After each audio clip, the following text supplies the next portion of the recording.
네, 프로의 시선 이어가겠습니다. 두 분과 함께 우리 시장 방향성 점검해 봐야겠습니다. 주식회사 플래처 김덕호 대표, 나도투자자문 이재규 본부장 나와주셨습니다. 두 분 어서 오십시오.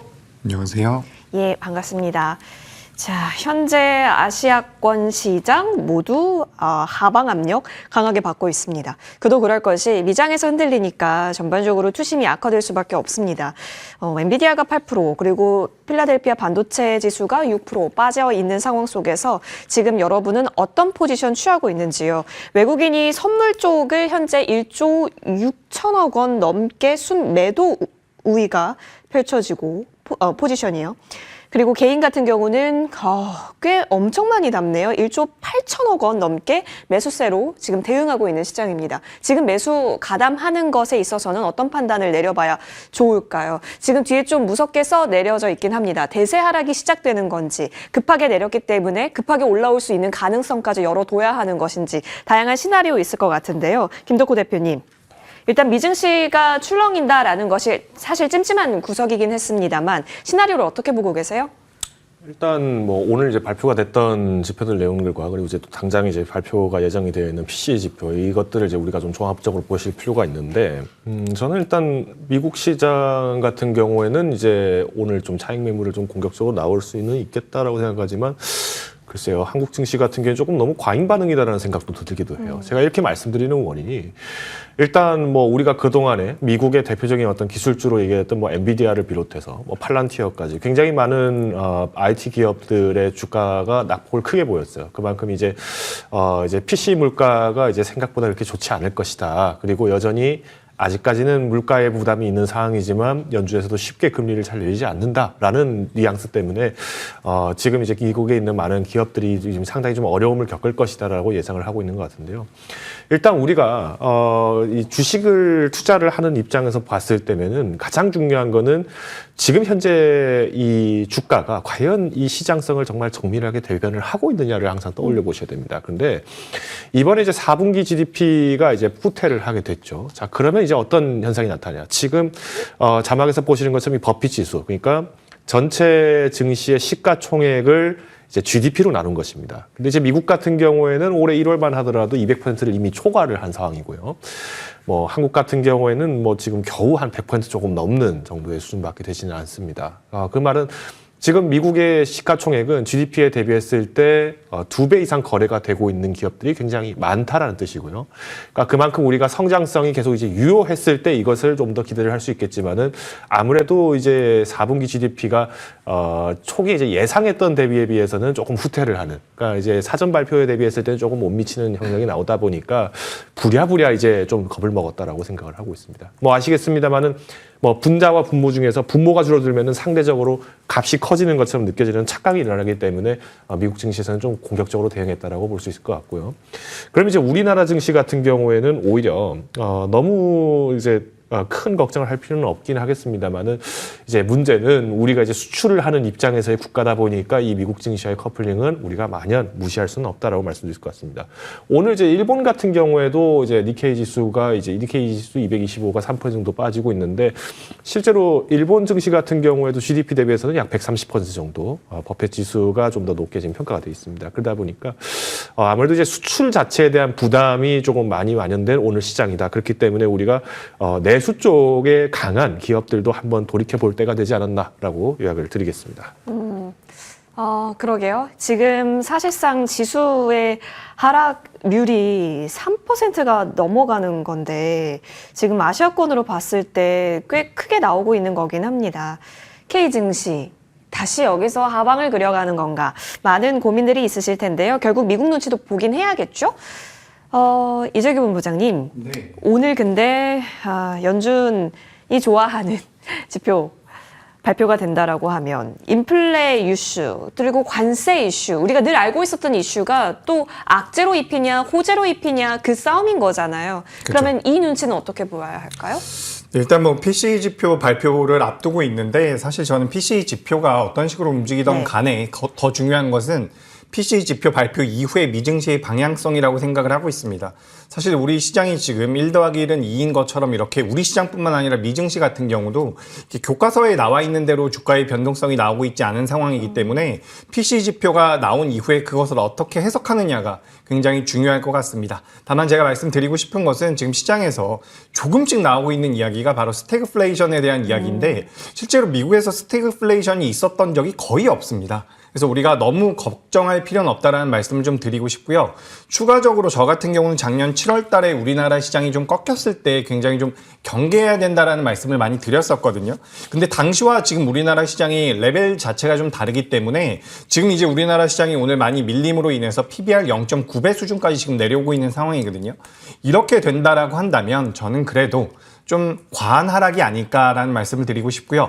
다만 지금 환율이 또 오랜만에 갑자기 올라오는 모습이 나오고 있거든요. 1,460원대까지 올라오고 있는데 이 환율의 추이가 어느 정도 안정이 된다라고 한다면 저는 시장 자체도 안정이 될 가능성이 높다라고 보고 있습니다. 하지만 환율이 계속해서 탄력적으로 움직이거나 상방으로 더 움직여준다라고 한다면 네. 그때는 경계가 좀 필요하겠죠. 그래서 지금 일단 미국에 대비해서 우리나라 시장이 며칠 동안 잘 버티다가 오늘 큰 폭으로 하락이 나오고 있는데 아직은 우리가 너무 걱정할 필요는 없다. 하지만 경계는 그러니까 이게 경제 상황과 좀 다르게 제가 말씀드리고 싶은 부분이 뭐냐면 지금 이제 미국이 뭐 경기 침체로 들어갈 수 있다라는 내용이 나오고 있지만 그것과는 별개로 우리 시장 같은 경우는 전 버텨줄 가능성이 높다라고 보고 있거든요. 왜냐면 작년에 너무 안 좋은 모습이 나왔기 때문에. 하지만 여기서 추가적으로 생각을 해볼 부분은 저는 버텨낼 가능성이 높다라고 보지만 추가적으로 생각할 부분은 어쨌든 시장이 밀리면 대응이 필요하다라는 예. 부분입니다. 그렇기 때문에 개인 투자자분들께서는 지금은 무리한 매매는 좀 안 하시는 게 어떨까. 그리고 지금 선물 같은 경우도 외국인 매도가 2만 계약을 넘어가거든요. 전 올해뿐만 아니라 작년에도 처음 보는 수치 같아가지고 좀 경계는 할 필요가 있다. 우리나라 시장의 레벨만 보면 괜찮은데 경계도 필요하다라는 말씀 드리도록 하겠습니다. 버틸 수 있는 체력은 충분히 있다면 그렇다고 해서 지금 적극적인 액션을 취하기보다는 조심스러운 액션으로 일단은 흐름을 봐보자라는 의견 주셨습니다. 자, 그러니까요. 국내 증시는 그럼 지금 어떤 대응이 가장 절실한 걸까요? 그냥 관망이 최선인 건지 그래도 뭔가 액션이 필요하다면 지금 어디 쪽에서 더 기회를 우리는 노려봐야 하는 건지 그 부분 지금부터 얘기 나눠봅니다. 김덕호 대표님. 어쨌든 추세 하락이 아니고 뭐 옆으로 가든 아니면 정말 너무너무 좋은 시나리오 상에서는 다시 말아 올려주는 거긴 할 텐데요. 지금 그러면 우리는 오늘 금요일이잖아요. 이제 종가 구간인데요. 어떤 포지션 취하는 게 좋아요? 일단 저는 지금 시점에서 현금을 어느 정도는 가지고 있어야 된다고 봅니다. 네. 무리한 추격 매수는 조금 자제한다고 보는 것이 물론 이제 오늘 많은 개인 투자자분들이 이제 적극적으로 지금 순매수를 하는 것은 뭐 어떻게 보면 지금 이제 저가의 기회를 잡겠다라는 것도 좋겠지만 지금 이제 외인들과 기관들이 이렇게 공격적으로 매도하는 이유는 아무래도 다음 달부터 이제 바로 운영이 되는 대체거래소 영향도 좀 없지 않다라고 봐요. 그러니까 지금 우리가 이제 시장 자체가 안 좋기 때문에 패닉셀이 나오는 것도 어느 정도 공감을 할 수 있겠지만은 당장 우리나라만에 갖고 있는 특수성이라고 한다면은 이거 대체거래소가 열린다는 거는 거래 시간이 길어진다라는 것인데 네. 뭐 사실 지금 미국 증시만 하더라도 뭐 연장을 해서 거래를 하지 않죠. 그러면 이제 여기서 문제가 되는 것은 어떤 뭐 오보라든가 혹은 뭐 유언비어 이런 거에 의해서 심리적인 동요가 굉장히 커질 수 있기 때문에 일단 기관이나 외국인들 같은 경우에는 자금이 어느 정도 이제 시장이 안정화됐을 때, 즉 대체거래소라는 시스템이 어느 정도 검증이 됐을 때를 주목하겠다라는 의도로도 해석이 될 수 있을 것 같아요. 그러면 저는 일단 지금 시점에서는 아까 말씀드린 것처럼 어느 정도는 현금을 아직은 보유할 필요가 있다. 그래서 저는 일단 당장 3월부터는 이제 조금 변동이 많이 커질 것 같아요. 우리가 이제 3월 말부터는 다시 이제 공매도도 재개를 하는 상황이기 때문에 일단 단기적인 매매, 그러니까 우리가 뭐 예를 들면 뭐 나는 분봉 차트나 틱 차트를 보는 사람입니다라고 하신다라면은 뭐 다음 달 한 달이 어떻게 보면은 또 굉장히 매력적인 달이 될 수 있겠지만은 아마 대부분의 투자자분들 입장에서 좀 부담스러울 수 있을 것 같아요. 그래서 저는 좀 공격적인 전략보다는 조금 방어적인 포지션을 취하는 게 맞지 않을까라고 요약을 드리겠습니다. 알겠습니다. 자, 그러면 이제 섹터별 대응 전략을 한번 세워보면 좋겠습니다. 최근 들어서 여러분은 이제 지수가 쉬어갈 때 대피 섹터로서 지금 어디라고 꼽고 계세요? 일단 많이 나오고 있는 쪽, 아무래도 중국 기대감이 좀 큽니다. 중국 전인대가 3월 5일에 있기 때문에 소비 부양책에 주목을 하고 있습니다. 그러다 보니까 이제 이쪽과 조금 연관성이 있다 하면 오늘 같은 시장에서도 양봉을 만들고 있거든요. 그럼 여기가 확실한 기회일 수 있을지, 이재규 본부장님, 네. 지금 이쪽으로 확실히 포트 열어두는 거, 비중 열어두는 거는 오케이 사인 주십니까?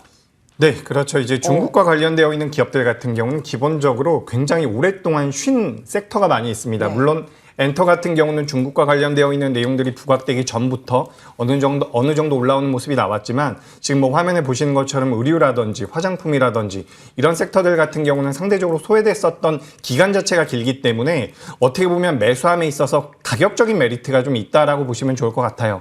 그렇기 때문에 저는 이 중국과 관련되어 있는 기업들은 보실 필요가 있다라는 말씀 좀 드리고 싶고요. 실질적으로 과거에 우리가 이 컨텐츠와 관련되어 있는 자료를 살펴보면 실제로 2017년도 한알령이 시작된 이후에 가장 크게 매출이 줄었었던 섹터가 컨텐츠라는 말씀을 다시 한번 드리고 싶습니다.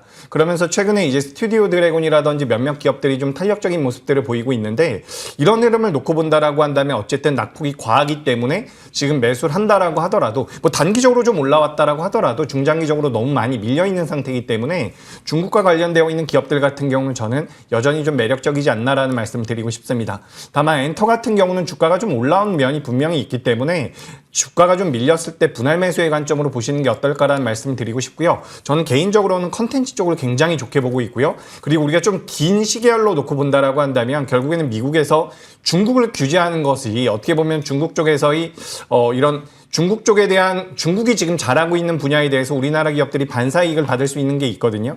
저 같은 경우는 철강과 화학 같은 경우도 이제는 우리가 좀 봐야 되지 않을까라고 생각이 돼서 우리가 대표적으로 한알령과 관련되어 있는 기업들, 뭐 게임이라든지 엔터라든지 이런 기업들 많이 이야기를 하고 있는데 전 중장기적으로 본다라고 한다면 그동안 시장에서 완전히 소외됐었던 화학이나 철강 같은 경우도 어쨌든 미국이 중국과 이렇게 진행이 되면서 뭐 우크라이나 전쟁이 끝나면서 유가가 하락을 하게 된다라고 한다면 중국 쪽에서 저가 상품을 해외로 내놓을 가능성이 굉장히 적습니다. 그렇다라고 한다면 우리나라 기업들이 반사 수혜를 받을 가능성도 분명히 있기 때문에 전 시장에서 부각되는 쪽도 보실 필요가 있고 그중에서 컨텐츠가 가장 매력적이라고 생각을 하는데 화학과 철강도 이제는 좀 보실 필요가 있다라는 의견 드리겠습니다.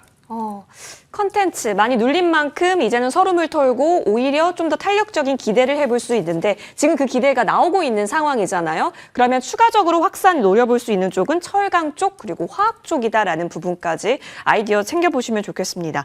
자, 김덕호 대표님 의견 또한 궁금합니다. 중국 소비주 그러면 탄력은 지수가 안 좋을 때까지 뭐 이런 생각을 갖고 우리가 접근을 해야 할지 어디까지 우리는 이 시세를 노려볼 수 있다라고 보세요? 일단 중국 관련주로 좀 말씀을 드린다면은 우리가 이제 뭐 양회 개최를 하게 되면 당연히 좋은 얘기 하겠죠. 중국이란 나라가 어떤 나라입니까? 네, 사회주의 국가이기 때문에 또 지금 체제가 지금 시진핑 주석이 지금 3연임을 하고 있는 강력한 통치권을 갖고 있는 체제이기 때문에 사실 뭐 긍정적인 지표들이 굉장히 많이 발표를 될 것으로 예상을 하고 있어요. 그리고 당연히 이제 목표를 굉장히 좀 높게 상장을 할 예정으로 좀 예상이 되고 있는데 여기서 이제 우리가 주목을 해야 되는 것은 당연히 이제 중국의 소비가 자연스럽게 한국 기업들의 기회로 올 것이냐를 주목을 해보셔야 됩니다. 근데 여기서 문제는 자, 지금 중국이 우리나라에 대해서 무비자 기간을 무려 30일까지 연장을 했습니다. 기존에 15일까지 하다가 안 되니까 30일까지 연장을 했다는 건데 이게 무슨 뜻일까요? 지금 중국 경기가 좋지 않다는 겁니다. 우리가 일반적으로 관광업이라고 얘기를 한다는 것은 내가 관광을 준비를 많이 했으니까 많이 놀러 오세요. 물론 이것도 많습니다. 근데 더 중요한 건 관광업의 핵심은 돈을 쓰는 사람이 많이 써주길 바라는 것밖에 없어요. 그러면 지금 관광업이 많이 발달을 하고 관광을 많이 하기 위해서 이런 시스템들을 적극적으로 도입을 해서 이것을 공표를 한다. 이 말은 뭐겠습니까? 중국 내수가 안 좋겠죠. 중국 내수가 안 좋으니까 지금 이런 문제들이 나오는 건데 그럼 이거를 우리가 양회를 하고 나서 경기가 좋기 때문에 뭔가 그 중국인들이 우리나라 제품들을 적극적으로 살 것이며 한국의 많이 유커들이 뭐 옛날처럼 보따리 상들 와가지고 화장품 쓸어갈 것이다. 저는 절대 그렇게 보지 않습니다. 오히려 저는 지금의 입장에서는 화장품? 글쎄요. 사실 화장품 같은 게 우리가 일본적으로 사용하던 뭐 베이스 제품이나 이런 것들을 볼 수는 있겠지만은 오히려 지금 중국 내 내수가 상당히 부진한 상황이기 때문에 실질적으로 수출을 기대하는 것도 많이 어려울 거예요. 그러면 중국이 양회에서 언급할 수 있는 것은 무엇이냐? 경제를 다시 부강하게 만들기 위해서 일단은 우리 편, 남의 편을 가르겠다라는 식으로 발언이 나올 가능성이 큽니다. 그러면 결국에는 당연 대상자는 미국이 될 것이고요. 이 미국과 근접한 관계를, 밀접한 관계를 갖고 있는 국가들에 대해서는 철퇴를 내릴 가능성이 크겠죠. 그런 의미에서 봤을 때 소비주를 우리가 마냥 유커들만 노리고 접근한다라고 보기에는 저는 오히려 부담스럽다고 저는 보고 있고요. 차라리 이걸 만약에 활용을 하겠다라고 하시면 소비주를 보십시오. 제가 이 얘기 드리는 이유는 간단합니다. 이제 올해 이제 또 경북 에이펙이 또 마찬가지로 열리게 될 것인데 지금 중국 자체가 계속 한국 정부에 요청하는 게 있어요. 바로 무비자 계속 늘려라. 근데 실질적으로 우리나라에서 지금 무비자 관련해서 계속 이제 요청을 계속 들어오고 있는데 실제로 우리나라 같은 경우에 이로 인해서 발생한 문제가 어떤 게 있습니까? 불법 체류자들이 많이 늘었잖아요. 지금 한국 내에서 지금 식별된 불법 체류자만 중국인 같은 경우에 15만 명이 넘습니다. 그러면 이 사람들 같은 경우에도 당연히 우리나라 중국에서 뭔가 불법으로 체류를 하고 있으니까 생활은 하겠네요. 그러면 오뚜기 사십시오. 네, 어차피 그 사람들도 밥은 먹고 뭐 카레를 만들어 먹든 이렇게 실질적인 소비를 하지 않겠습니까? 그러니까 제가 드리는 말씀은 일단 우리가 좋은 이벤트를 활용해서 어떤 투자를 하고 매매를 하는 것은 좋겠습니다만은 저는 오히려 지금의 양회는 과거 우리가 뭔가 기대를 할 수 있을 만큼의 이벤트로 보기보다는 어떤 주가 자체에 대한 어떤 등락을 좀 조장하는 매매 영역이지 않을까라고 보고 있습니다. 아마 게임주나 엔터주 같은 경우에는 조금 차이는 있을 수 있어요. 일단 엔터주 같은 경우는 아까 본부장님께서 말씀해 주신 것처럼 굉장히 유망 깊은 산업이라고 저도 마찬가지로 공감을 하고 있습니다. 근데 게임주는 좀 조심할 필요가 있어요. 왜냐? 실제로 사드 배치 이후에 한한령을 진행을 하면서 중국 정부가 한국에서 들어오는 어떤 제품이나 게임들 그리고 마찬가지로 굉장히 많은 제재들을 가했습니다. 근데 이 와중에도 중국 정부는 한국의 게임사들을 찾아가서 뭘 했느냐? IP, 즉 지적재산권 관련 사업에 대해서 계속 노하우를 7년, 8년 가져왔어요. 그 결과가 작년 TGA에서 대상을 굉장히 많이 휩쓸어 갔다던 그 텐센트의 50 검은 신화가 나올 수 있었던 겁니다. 그러면 앞으로 이제 중국 입장에서는 이 게임 시장을 더 공고히 시키려고 하겠죠. 과거 우리나라가 영화 산업을 육성하기 위해서 스크린 쿼터제를 진행을 했던 것처럼 우리나라 게임들이 쉽게 판호받을 수 있을 것이다. 마냥 기대하는 것은 어려울 것이라는 게 제 사견입니다. 그럼 엔터, 콘텐츠 모아볼까요? 이재규 본부장님께서도 그쪽으로 모아가는 전략, 여기 이제 석유, 철강은 플러스 알파로 주셨단 말이죠. 그러면 콘텐츠 엔터 얘기 한번 들어보고 싶습니다. 뭐 게임, 음식료까지는 우리 김덕호 대표님께서 언급해 주셨는데, 자, 사실 이전에 답을 주셨죠? 그러면 탑픽 관점까지 모아가 볼 수 있어요? 탑픽이요? 갑자기? 예. 일단 저는 갑자기? 이제 중국과 관련돼서는 우리가 이렇게 좀 생각해 볼 필요가 있습니다. 방금 전에 대표님께서도 너무 잘 말씀을 해 주셨는데 우리나라가 뭐 중국에서 뭐 한한령을 해제한다라는 기대감으로 인해서 우리나라 기업들의 매출이 실제로 늘 가능성은 저도 낮다라고 생각을 하고 있어요. 화장품도 이제 우리가 중국 같은 경우도 화장품에 대한 퀄리티가 많이 올라온 부분이고 네. 게임주도 아까 전에 예를 들어주셨는데 실제로 우리나라 기업들이 중국 쪽에 들어갔을 때 과거처럼 경쟁력이 있을 것이다라는 부분들은 굉장히 애매하다. 라고 저는 생각을 하고 있습니다. 그렇기 때문에 저는 이제 이 지금 현재 나오고 있는 시장에서의 주가 흐름은 말 그대로 주가 흐름으로서 좀 접근할 필요가 있다라는 말씀을 드리고 싶고요. 지금 이제 화면에 여러 가지 종목군들이 나오고 있는데 제가 이제 준비한 것은 컨텐츠 쪽이었죠. 컨텐츠. 그래서 컨텐츠 쪽에 대해서는 이제 스튜디오 드래곤이 가장 탄력적인 모습을 보이고 있지만 제가 이 중에서 최근에 이제 다시 한번 시장에서 우리가 좀 관심을 가져볼 만한 곳은 이 웹툰 쪽도 우리가 좀 볼 필요가 있지 않을까라고 생각이 됩니다. 그래서 저는 지난주부터 이제 좀 자금이 들어오고 있는 쪽이 바로 이 Y랩이라는 기업을 보고 있는데 네. 현재 시장에서 주가가 많이 올라온 기업들 오랜만이라고 표현하기는 참 애매한데 이제 로봇 관련주도 오랜만에 주가가 좀 많이 조정을 받고 있죠. 굉장히 좀 안타까운 일인데 고점에서 이제 주가의 변동성이 나오고 있는 기업들 같은 경우는 어느 정도의 부담을 느낄 수가 있습니다. 그리고 물량이 나온다라고 한다면 매도가 매도를 불러일으키는 현상이 나올 가능성이 높기 때문에 어느 정도 하방 경직을 보여줄 수 있는 종목군들을 관심 있게 보실 필요가 있다라고 생각을 하고 웹툰 관련주들 같은 경우는 거의 1년 동안 시장에서 부각된 적이 없어요. 작년에 웹툰 엔터테인먼트가 미국에 상장한다라는 이슈 이후로 지금까지 1년 동안 움직임을 보이지 못했는데 이 Y랩이라는 기업 같은 경우는 IP에 대한 지적재산권에 관련돼서 많은 캐파를 가지고 있는 부분들이 있기 때문에 결국에 중국에서 이제 웹툰 쪽이라든지 컨텐츠 쪽에 대한 모멘텀들이 시장에 붙는다라고 한다면 웹툰주들도 좀 보시는 게 어떨까라고 생각이 돼서 저는 Y랩이라는 기업을 오랜만에 좀 관심 있게 보시는 게 어떨까라는 의견 드리겠습니다. 그러네요. 자, 네이버 이슈 있었을 때, 웹툰 엔터테인먼트 미국 상장 이슈 있었을 때 이후에 실제로 뭐 의미 있게 튀었던 경우가 없었던 것 같은데 이제 그렇다면 다시 올라올 준비, 그 측면에서 하방 경직이 좀 확보가 됐다라는 점, 웹툰까지 여러분 아이디어에 추가해 보셔도 좋겠습니다. 자, 그러면 이제 우리는 이런 순환매 장세에 참 빨리빨리 움직이는 전략 잘할 수 있다면 너무 땡큐죠. 김덕호 대표님. 근데 사실상 반도체도 AI 사이클이 끝난 거 아니라는 건 모두가 다 아는데 주가가 내려가고 있는 거잖아요. 그럼 내릴 때가 기회라는 측면에서 지금 반도체를 봐야 하는 건지 아니면 조방전이라고 하는 수출이 튼튼한 쪽을 지금 바라봐야 하는 건지 중국 소비단에 있어서 오히려 좋다고 하니까 여기에 더 돈을 담아야 하는 것인지 똑같은 자금이 있는데 시기적으로 언제 들어가야 하는가가 늘 고민이란 말이죠. 지금 포트 전략을 어떻게 세우는 게 좋을까요? 자, 일단 이 질문에 대해서는 굉장히 어폐가 있다고 느껴집니다. 왜냐하면 지금 시장에서는 이 세 가지 섹터를 계속 얘기를 해왔어요. 그러면 지금 많은 시청자분들은 이 중 하나는 반드시 갖고 계시지 않을까요?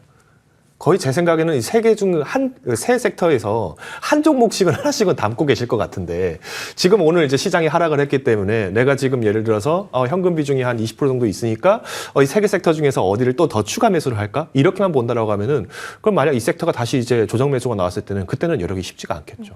그래서 저는 오히려 현 시점에서 이 세 가지 섹터를 갖고 있는 것에 대해서 앞서서 이제 본부장님께서도 오늘 시장 너무 이제 급하게 대응하지 마라라고 얘기하셨던 거와 마찬가지로 저는 일단 지금 갖고 계셨던 어떤 섹터들에 대해서 만약에 내가 좀 과했다라고 생각한다면은 좀 비중을 좀 가볍게 조정할 수는 있겠지만은 그게 아니라 어느 정도 내가 뭐 각 섹터별로 뭐 한 10에서 15% 정도씩 이렇게 좀 나누어 담으셨다라고 한다면 굳이 저는 이 섹터에서 뭐 부담을 확 가실 필요는 없다고 봐요. 차라리 저는 경기 방어주. 그러니까 지금 본부장께서 말씀하셨던 것처럼 우리가 뭐 엔터 쪽 같은 경우는 사실 뭐 웹툰이 굉장히 지금 평가가 거의 안 되고 있어요. 그러니까 실제로 엔터주가 무관세 지역, 관세 무풍지대라고 얘기를 하는 와중에서도 실질적으로 주가는 거의 안 움직였던 거와 비슷한데 오히려 지금 경기가 계속 안 좋다라고 얘기를 한다. 뭐 경기가 안 좋을 것 같습니다. 물가 부담이 커진다라고 합니다라고 하지만은 지금 우크라이나 전쟁 같은 경우도 뭐 협상 간다고 진행을 하면은 당장 밀값부터 떨어지겠네요. 그리고 에너지 가격도 후퇴를 하겠죠. 그러면 이때는 당연히 소비재 쪽이 많이 올라갈 수 있기 때문에 우리가 뭐 식품이라든지 아니면은 방어주 쪽을 좀 더 보시는 게 바람직하지 않을까라고도 생각이 됩니다. 그래서 우리가 늘 얘기하지만 이런 어떤 큰 조정이 왔을 때 뒤늦게 부각되는 곳이 항상 가치주들입니다. 항상 우리가 경기 방어주다. 그래서 우리가 하락에 좀 강하고 배당을 많이 준다는 얘기를 많이 하지만은 지금 정도에는 한 번 정도 눈여겨볼 때가 되지 않았나라고 말씀을 드리겠습니다. 경기 방어주 활약 알겠습니다. 자, 그러면 이야기가 나왔으니까 반도체 얘기 한번 해볼까요? 아마 여러분 포트 비중상 반도체도 분명히 끌고 가자라는 주의와 함께 포트 있지 않을까 싶은데 엔비디아 뭐 나쁘지 않았죠. 4분기 실적, 매출액, 주당 순이익 모두 시장 예상치 상회했는데 문제는 그 전망 둔화였습니다. 이 전망 둔화가 계속이 되면 엔비디아가 2년간 달려왔기 때문에 충분히 또 그간 올려왔던 것에 어느 정도만큼은 모르겠지만 또 빠질 수도 있다라는 시나리오도 지금 같이 열려져 있는 상황이에요. 이재규 본부장님, 네. 그런 관점에서 엔비디아 눈치 보면서 저희는 반도체 비중을 뺐다가 늘렸다가 해야 되는 걸까요? 네, 일단 엔비디아와 우리나라 기업들은 좀 달라요. 뭐가 다르냐면 엔비디아는 작년에 정말 많이 올라왔죠. 네. 그리고 우리나라 기업들 같은 경우는 물론 올라온 기업들도 있지만 대다수의 기업들이 이미 조정을 많이 받았다라고 저는 생각을 하고 있습니다. 그래서 그런 관점에서 본다라고 한다면 오늘도 이제 주가 흐름을 혹시나 제 화면이 보이면 제가 잠깐 보여드리고 네. 싶은데 저 엔비디아 다음에 혹시 보이면 제가 말씀드리고 싶은데 오늘 전반적으로 우리 시장이 굉장히 안 좋은 상황에 놓여 있음에도 불구하고 우리나라 기업들이 추세가 꺾였느냐 그건 전 아니라고 생각을 하고 있거든요. 물론 주가가 많이 올라왔었던 유리기판이라든지 몇몇 기업들 같은 경우는 낙폭이 크게 나왔지만 다수의 기업들 같은 경우는 2월 달에 반등을 주고서 지금 눌림이 나오고 있는데 만약에 여기서 반등을 시도한다라고 한다면 저점이 높아지는 반등이 나올 가능성이 굉장히 높습니다.